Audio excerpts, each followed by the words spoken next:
নমস্কার, স্বাগত বাংলা বাইটে। সঙ্গে আমি মিঠু। অবশেষে স্বীকার করতেই হলো, মাননীয়া আশঙ্কা প্রকাশ করলেন এসআইআর পরবর্তী লিস্ট থেকে প্রায় 1,20,00,000 নাম বাদ যাবে।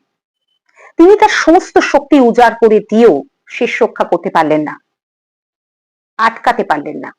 এই ভেবেই হয়তো দুঃখ প্রকাশ করছেন। সেই রণংদেহী মহিমা এক নিমেষে ফিকে পড়ে গেল। সত্যি তো, একার কত লড়া যায়। সব ঠিকঠাকই ছিল। শাসকপন্থী বিএলওদের রাস্তায় নামিয়ে বিক্ষোভ প্রদর্শন, চ্যানেলগুলোতে তথাকথিত মুখপাত্রদের বসিয়ে ভুলভাল বিশ্লেষণ করিয়ে ভুলভাল তথ্য সামনে এনে মূল বিষয়গুলো গুলিয়ে দেওয়া, ঘেঁটে ঘ করে দেওয়া, এই অবধি সব ঠিকঠাক ছিল।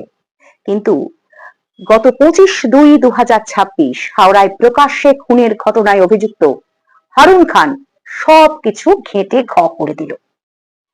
মানুষেরও খেয়ে দিয়ে কাজ নেই, অন্তর্তদন্তে নেমে বের করে ফেললো এই হারুন খানের বহির দেশের সঙ্গে যোগাযোগ। এরপরে যদি কেঁচো খুঁড়তে কেউটে বেরিয়ে পড়ে তাহলেই হলো।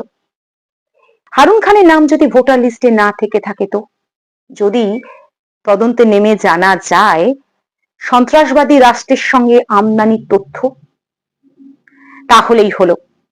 ইতিমধ্যেই তো সমাজ মাধ্যম জুড়ে ভাইরাল হয়ে গেছে স্থানীয় বিধায়কের সঙ্গে মাখো মাখো সম্পর্কের রূপ।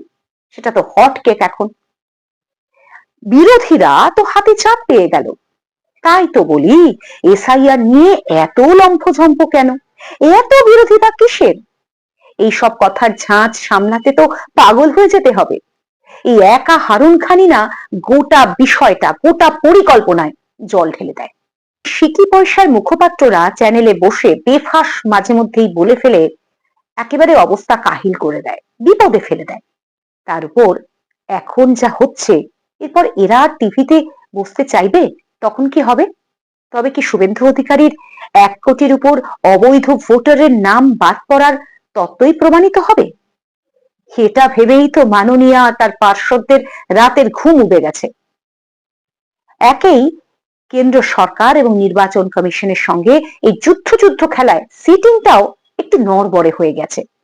এখন তো বিচারকদের হাতে নথি বিচারের দায়িত্ব।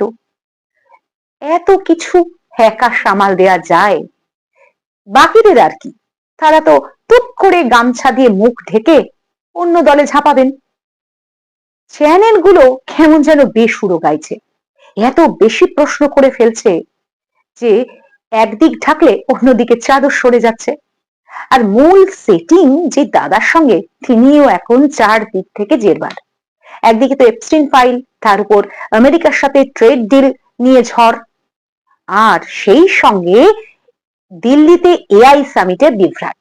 সব মিলিয়ে একেবারে লেজে গোবরে অবস্থা। এরই মধ্যে নতুন তথ্য সামনে চলে এসেছে। পশ্চিমবঙ্গে 18 থেকে 19 বছর বয়সী জনসংখ্যার প্রায় 20% কলেজে ভর্তি হচ্ছে, মানে উচ্চশিক্ষার জন্য ভর্তি হচ্ছে।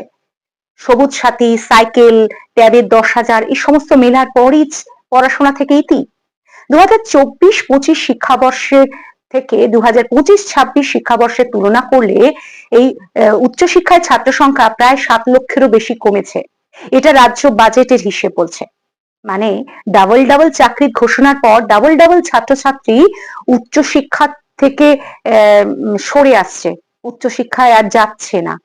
এবং দেখা যাচ্ছে যে কলেজ, বিশ্ববিদ্যালয়ে যে 9 লাখের বেশি আসনে মাত্র 4 লাখেরও কিছু বেশি সংখ্যা উচ্চশিক্ষার জন্য, পড়াশোনার জন্য সিট ভরছে, বাকি ফাঁকা রয়েছে। এরাই বা কতদিন পড়াশোনা করবে সেটা নিয়েও এক ঘোর অনিশ্চয়তা রয়েছে। কিন্তু অন্যদিকে এই হারুন খানের মতো মহানুভবের সংখ্যা দিন দিন ডাবল হারে বেড়ে যাচ্ছে। এখনো অব্দি যা পরিস্থিতি, শুধুমাত্র লক্ষ্মীর ভান্ডার ছাড়া সবই প্রায় অনিশ্চিত। জীবন, শিক্ষা, স্বাস্থ্য, চাকরি সবই অনিশ্চয়তার মুখে। আপনারা কি ভাবছেন অবশ্যই কমেন্টের মাধ্যমে জানান। পক্ষপাতিত্ব ছাড়া সত্যটা সামনে তুলে ধরার চেষ্টা করি, সেভাবে উপস্থাপন করি। আপনাদের সাপোর্ট দরকার। সঙ্গে থাকুন বাংলা বাইটের। নমস্কার।